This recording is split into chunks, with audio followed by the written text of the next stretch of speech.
نحمده ونصلي على رسوله الكريم اما بعد. نن په دې درس کې د مجلس کفاره بیانو.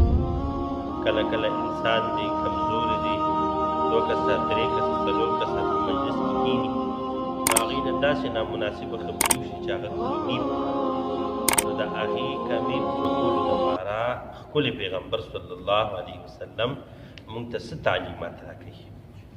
نو ښکلی پیغمبر فرمایي: وعن ابي هريره رضي الله عنه ان رسول الله صلى الله عليه وسلم قال: من جلس مجلسا كثر فيه لغته. حضرت ابو هريره رضی الله عنه فرمایي چې څوک په یو مجلس کې د حساب کینی نو د هغې نه ډېرې خطاګانې وشي.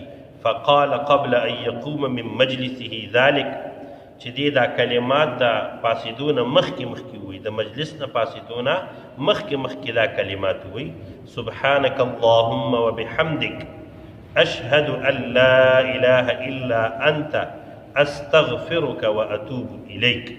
دا کلمات چې ووایي الا غفر له، مګر دا چې د هغه دپاره بخښنه وکړي شي، ما کان من مجلسه ذلک، کوم چې په دې مجلس کې دنه وینا ګډوډه شوي وي، کومې غلطۍ دي شوي.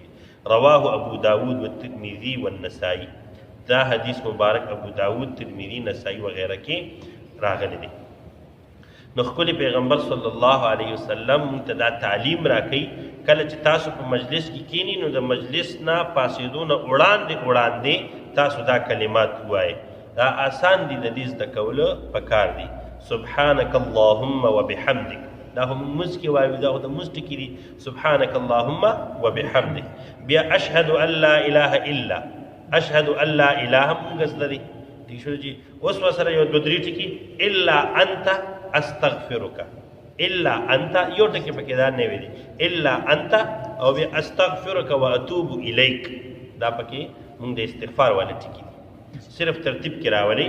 سبحانک اللهم وبحمدک اشهد ان لا اله الا انت استغفرك واتوب الیک. دا کلمات چې څوک وایي نو د مجلس کې چې د دنه کومه غلطي شوي وي، کوم د حسابه ګډې وډې خبرې تې شوي وي، هغه الله جل شانه معاف کړي. خو یاد ساتئ د دې معاف کولو د هغه د مجلس څیزونه معاف کوي چې هغه غیبت نه وي یا دغه حساب چې کوم دي څه چغلي وغیره نه وي، ځکه چې دا ګناه کبیره دي. کم په دې مجلس کې دنه د حساب وړې ګناهونه وشي، بېهوده غونده کې خبرې دي وشي، بېهوده غونده کې خلک بیا ګپ و شپ کې دغه حساب دغه وایي، یا پکې دغه حساب دی پکې ټوکې ټکار د دروغو ټوکې ټکارې پکې وي، د دروغو ټوکې پکې وکړي. دې خبرو رسي دغه پکې معاف کیږي.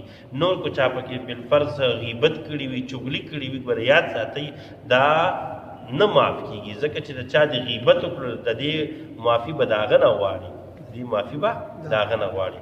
نو به هر حال په مجلسونو لګولو کې کله چې انسانان خپل منځ کې کیني نو لږ احتیاط سره، خو بیا هم باوجود د احتیاط د انسان د خولې نه داسې خبر وځي، د هغې کفاره څه ده؟ د هغې کفاره ښکلی پیغمبر صلی الله علیه وسلم دا فرمایلې ده: سبحانک اللهم وبحمدک، پاک یې ته ای الله د هر قسم عیب او نقصان نه، وبحمدک او ټول حمدونه ستا لره ښایېږي. اشهد ان لا اله، زه ګواهي ورکوم چې نشته لایق د عبادت الا انت مګر هم ته. استغفرک، زه تا نه بخښنه غواړم. واتوب الیک، او یا الله زه تا ته توبه وباسم. د دې په برکت باندې د دغه مجلس ټول ګناهونه چې کوم دي، کومې د حساب واړه ګناهونه الله جل شانه د هغې هغه نحوست او د هغې هغه ګناه ختمه کړي. الله جل شانه دې موږ ټولو ته د عمل